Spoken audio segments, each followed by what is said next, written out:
পরম বৈষ্ণব বাবা ভোলানাথ হেসে বলছে, পার্বতী ওটা অন্য কেউ নয়, তুমি যার আরাধনা করো, আমি যার আরাধনা করি, রঘুপতি রামচন্দ্রের ক্রন্দন ধ্বনি। প্রভু কাঁদছে কেন তাহলে? বলে কাঁদছে এই কারণে, রাবণ সীতামাকে চুরি করে নিয়ে গেছে, পাচ্ছে না, তাই স্ত্রীর বিহনে আজকে রঘুপতি রামচন্দ্র হাহাকার করে বেড়াচ্ছে।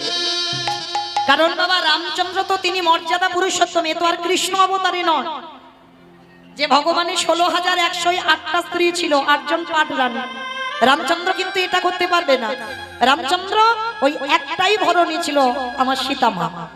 সীতামাকে যখন চুরি করে নিয়ে গেল বাবা, যখন যজ্ঞ করেছিল, পাশে তো সহধর্মিনী রাখতে হয়, তবে যজ্ঞ পূর্ণ হয়। কিন্তু রাম যদি মনে করত দ্বিতীয়বার বিয়ে করতে পারত, কারণ তিনি তো রাজা, তিনি তো ভগবান, কিন্তু তার এমনই মর্যাদা